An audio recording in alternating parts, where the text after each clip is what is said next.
over today. I mean, just to be able to get people information about job opportunities, job openings, get more companies to participate, fantastic. Shale, Utica, and Marcellus. We've had a task force with Mustine and Nally and Zeringer and our development people trying to prepare the field so that if in fact these deposits turn out to be the way they are, it could be a renaissance for the eastern part of the state. And we're doing this right by learning the problems they've had in New York and learning about the problems they've had in Pennsylvania. I hope you understand what this could mean to Ohio. The good Lord may have brought a blessing on Ohio with the location of this Utica and Marcellus. We still don't know everything yet. But I tell you, if this pans out, it's going to make a tremendous difference for our entire state. I've traveled all over the state. If you read Laura Bischoff's column about my airplane travel, I've been everywhere, and I continue to go everywhere. I've been to Cleveland more than Reggie has been in the last 100 days. I've been everywhere. You know, yesterday I was in Salem, of course, in Mahoning Valley a number of times. Been to Dayton, Cincinnati. I'm going there today. Meet with business leaders. And on top of all this, I was looking at this last night, and I didn't realize we'd done all this. But I would really encourage you to take a look. This is I think 9 pages of work that we have been able to achieve as a team. It's just amazing in 100 days, but we did not have time to waste. And frankly, we got to keep ramping it up. We got enormous challenges in this state. We've got to figure out not just how to continue to stabilize the state. And there's a buzz, I'm told, in the business community, that the business community says, you know, this team gets it. So they're willing to do more risk-taking and more investment. But believe me, we are outside of this state, starting to poach. And we hope that in the next couple of weeks we'll have some announcements about companies that may be out of state that can come in. You never know till you close the deal. 600,000 jobs lost in the last 10 years. Only California and Michigan has done worse. But when you take a look at what's been happening here lately, I think we're winning. We're getting there. We're getting on the right track. It's not done by any long shot. I'll tell you when it'll be done, when we'll know it's really working. When young people want to stay, when they want to be entrepreneurs, when companies from other states say, I want to go to Ohio, that's when it's going to be working, and you're going to feel it. And I think we're already beginning to feel some of the good. But we've got a long way to go, and that's why we have to keep cranking it up, and why we have to keep fighting every day to win. A word about this cabinet. You know, to tell you the truth, I like to tell this story. Jay Shabria has told me over the last 10 years, would you stop using the word I so much? Okay, and that's, I guess being a McKees Rocks kid and having always kicked the door down, you tend to think about, I got to do this, you know. But the longer I'm in this job, and frankly working my way into this job, it has literally become not I, but we.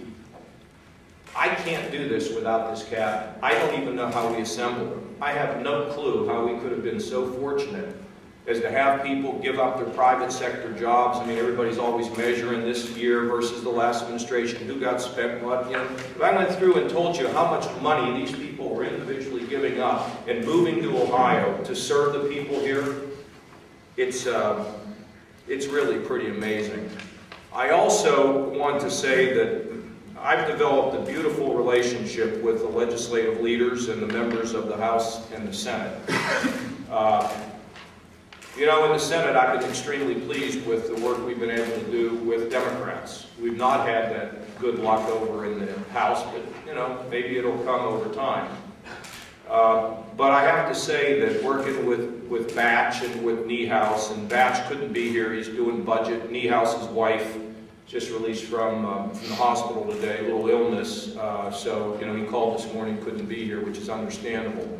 But, you know, it's like a family. I don't think there's ever kind of been a relationship, at least since I've been around politics, where the executive and the legislative have been so intertwined.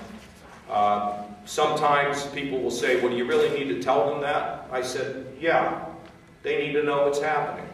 I don't want to hold anything back from my friends and my colleagues that I have to work with. So we've developed this close relationship. I trust them. I think they trust me more. And it's this kind of relationship that allows you to move things through. And whether you're a liberal, a conservative, an obstructionist, a skeptic, or whatever, it's pretty breathtaking, all the things that we've done in these first 100 days. And it couldn't have been done without the efforts of this legislature. I want to pay a specific shout out here to my buddy Gary Cates, who he and I were riding together 3 years ago, talking about what we could do if we could get here. And by the way, there's a lot of things in here we haven't even announced, that we haven't even talked about, but I encourage you to go through these 9 pages. And Ohioans want things done. Change is difficult for folks. There is no question about it. Change is extremely complicated. But you know what? Ohioans don't want the same old, same old. Ohioans want this state to be strengthened again, and prosperous again, and successful again. And that's my motivation. The families and the children, let them rise. Get them out of poverty. Get them to work. Reduce homelessness. Begin to develop a procedure at the community level to deal with the mentally ill. We got a chance not just to balance budgets, but we got a chance.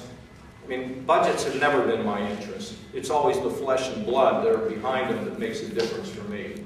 I'd like to, after that long-winded talk there, Lou, sorry, I couldn't help myself. I want to just have Lou Blessing, who's representing the leadership in the House and the Senate, come up and say a few words. Lou? Thank you, Governor. And same old is nothing in any way what I would describe it as that. And speaking for the members of the General Assembly, I'm glad to see Senator Cates here. Most of them are working on the budget, believe it or not. This has been a great ride. We have a number of younger members that are just enthralled with the governor. The governor is one of those people that pushes the envelope. You see that with Jobs Ohio. And in this world, it's so competitive, we need to do that. And I think you understand that better than most. It's been a real partnership, not just what the House wants, not just what the Senate wants, and not just what the governor wants. It's a very cooperative situation. It's one of the most productive sessions I've seen in the legislature. And I think we both, all three branches, all three groups, understand that there's an urgency here. We have to get this state on track in short order. And I think we have the elements together with the legislature we have and with the governor at the helm. We love what you're doing with Jobs Ohio, the criminal sentencing, Medicaid reform, the performance audits. All of our folks in the legislature are happy with those things, and we're ready to continue. We're not finished yet. And Governor, with that, we can go forward.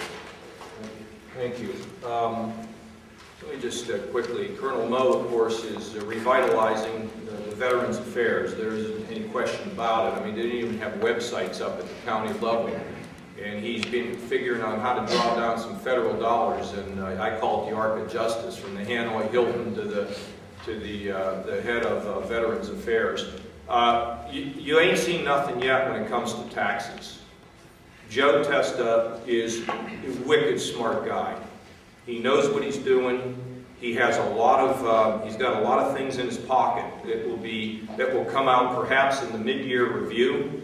But things that may come sooner. And we look at ways in which we can move the ball with Ohio companies more effectively. Joe is right in the middle of that. What can you say about Gary Moore? I mean, as he tells me, if you think that we have reformed up till now with our proposal in the budget, you haven't seen anything yet. He will become known, in my opinion, he will be one of the great reformers of corrections in America. People will study Gary Moore. It is the most unreformed part of state government today. He's going to emerge as one of the great superstars. And when he gets out, I can just imagine what his speaking fees will be. Tim, what can you say about Tim Keene? He's my, he's just such a wonderful guy. I have such affection for him. We have so much fun. We work together. I wish you could all come up and understand the informality that we operate under. Somebody walks in the room and we may even give them a battlefield promotion. But Tim is, well, we couldn't have gotten here without him. I know Wayne is not here. He's getting ready to, I don't know where he's going. He's going to Cincinnati with me. But the two of them, and Chris Whistler and Ben, I mean, what is unbelievable. I love the Colonel. And by the way, I really believe that one of the most significant things we've done is to restore the morale and the discipline to the Highway Patrol. It was teetering on the edge of meltdown because of political considerations inside of that.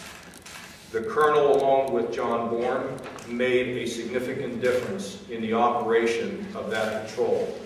That is one entity that has to be able to be respected and professionalized, and he's done a great job. And of course, Greg and Bonnie and the healthcare team, Dr. John McCarthy, who's now moved here to Ohio. He would probably qualify to run Jobs Ohio.